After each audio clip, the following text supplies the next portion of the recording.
الحمد لله رب العالمين والصلاة والسلام على خاتم النبيين أما بعد فأعوذ بالله من الشيطان الرجيم بسم الله الرحمن الرحيم الصلاة والسلام عليك يا رسول الله وعلى آلك وأصحابك يا حبيب الله الصلاة والسلام عليك يا نبي الله وعلى آلك وأصحابك يا نور الله الحمد لله الكريم۔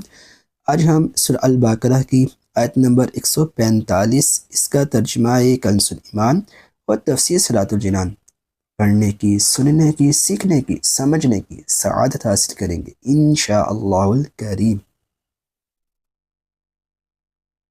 بسم اللہ الرحمن الرحیم۔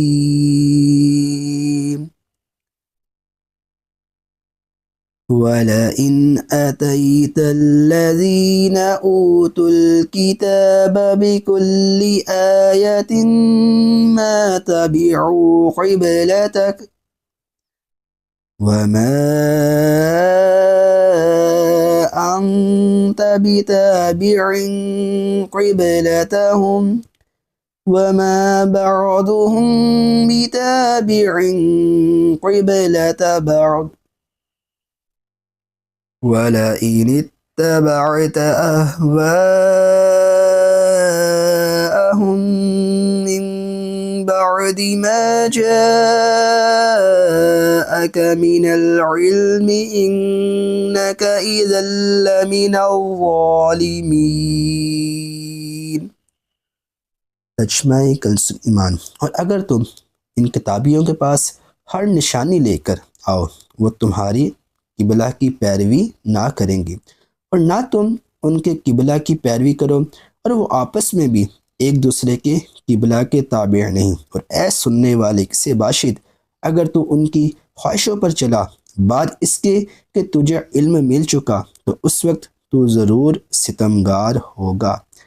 تفسیر صراط الجنان میں ہے وَلَا إِنْ أَتَيْتَ، اور اگر تم لے آؤ، ارشاد فرمایا کہ اے حبیب صلی اللہ تعالی علیہ وآلہ وسلم، جن اہل کتاب کے دلوں میں عناد اور سرکشی ہے، آپ ان کے پاس قبلہ کی تبدیلی کے معاملے میں اپنی سچائی پر دلالت کرنے والی ہر نشانی لے آئے تو بھی وہ آپ کے قبلہ کی پیروی نہیں کریں گے، کیونکہ ان کا آپ کی پیروی نہ کرنا کسی شبہ کی وجہ سے نہیں جسے دلیل بیان کر کے زائل کیا جا سکے، بلکہ وہ آپ سے عناد رکھنے اور حسد رکھنے کی وجہ سے، حسد کرنے کی وجہ سے ایسا کر رہے ہیں، حالانکہ وہ اپنی کتابوں میں موجود آپ کی یہ شان جانتے ہیں کہ قبلہ کی تبدیلی کے معاملے میں آپ حق پر ہیں۔ حوالہ تفسیر روح البیان، تفسیر مدارک۔ اس سے معلوم ہوا کہ حسد بڑی خبیث شے ہے کہ اس کے ہوتے ہوئے آدمی حق سے اندھا ہو جاتا ہے، اور جس کے سینہ میں حضور پر نور صلی اللہ تعالی علیہ وسلم کے کینہ ہے، وہ اس کے ہوتے ہوئے تو کبھی مر کر بھی ہدایت نہیں پا سکتا۔ ایسے شخص کو قرآن و حدیث، معجزات اور عقلی نقلی دلائل کچھ بھی مفید نہیں ہو سکتے، کیونکہ دل کا دروازہ کھلتا ہی تب ہے جب آخری نبی صلی اللہ تعالی علیہ وسلم کے بارے میں دل صاف ہو، اور جس کا دل ہی اس چیز سے صاف نہ ہو تو اسے ہدایت کس طرح مل سکتی ہے؟ وَمَا أَنْتَ بِتَابِعٍ قِبْلَتَهُمْ، اور نہ تم ان کے قبلہ کی پیروی کرو۔ اس آیت میں یہودیوں کے قبلے کی پیروی سے منع کیا گیا۔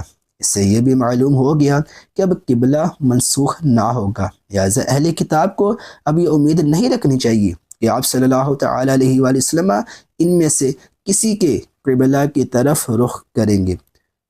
وَمَا بَعْضُهُمْ بِتَابِعٍ قِبْلَةَ بَعْضٍ، اور وہ آپس میں بھی ایک دوسرے کے قبلہ کے تابع نہیں ہیں۔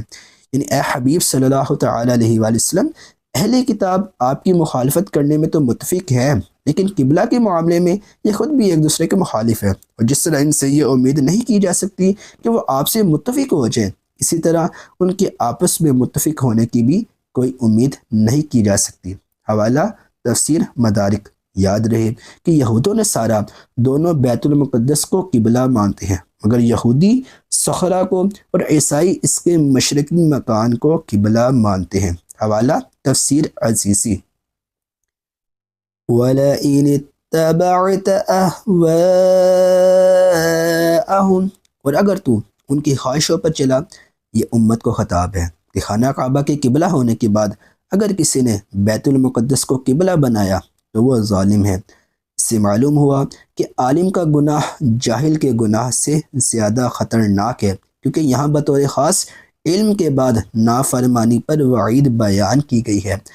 حضرت زیاد بن حدیر رضی اللہ تعالی عنہ فرماتے ہیں کہ مجھ سے حضرت سیدنا عمر فاروق رضی اللہ تعالی عنہ نے فرمایا، کیا جانتے ہو کہ اسلام کو کیا چیز ڈھاتی، یعنی اسلام کی عزت لوگوں کے دل سے دور کرتی ہے؟ میں نے کہا نہیں۔ آپ رضی اللہ تعالی عنہ نے فرمایا، اسلام کو عالم کی لغزش، منافق کا قرآن میں جھگڑنا اور گمراہ کن سرداروں کی حکومت تباہ کرے گی۔ حوالہ دارمی۔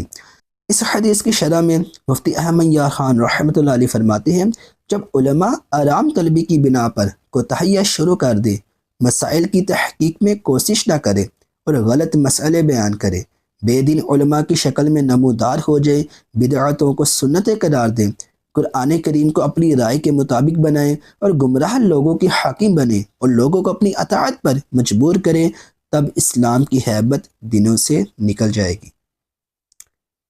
اب اسلام کی ہیبت دلوں سے نکل جائے گی، جیسا کہ آج ہو رہا ہے۔ بعض نے فرمایا کہ عالم کی لغزش سے مراد ان کا فسق و فجور میں مبتلا ہو جانا ہے۔ حوالہ مرآت المناجح۔ اس یہ بھی معلوم ہوا کہ عالم کا جاہلوں کی خوشامد کرنا اور ان کا تابع بن جانا تباہی کا باعث ہے۔ علماء کو امراء سے دور ہی رہنا چاہیے تاکہ ان کی خوشامد نہ کرنی پڑے۔ حضرت عبداللہ بن عباس رضی اللہ تعالی عنہ سے روایت ہے، آخری نبی صلی اللہ تعالی علیہ وآلہ وسلم نے ارشاد فرمایا کہ میری امت کے کچھ لوگ دین سیکھیں گے اور قرآن پڑھیں گے اور کہیں گے کہ ہم امیروں کے پاس جائیں گے اور ان کی دنیا لے آئیں گے، البتہ اپنا دین بچا لیں گے، لیکن ایسا نہ ہو سکے گا۔ جیسے ببول کے درخت سے کانٹے ہی چنے جاتے ہیں، ایسے ہی امیروں کے قرب سے نقصان ہی ہوگا۔ حوالہ ابن ماجہ۔ صلو علی الحبیب صلی اللہ علی محمد صلی اللہ تعالی علیہ وآلہ وسلم۔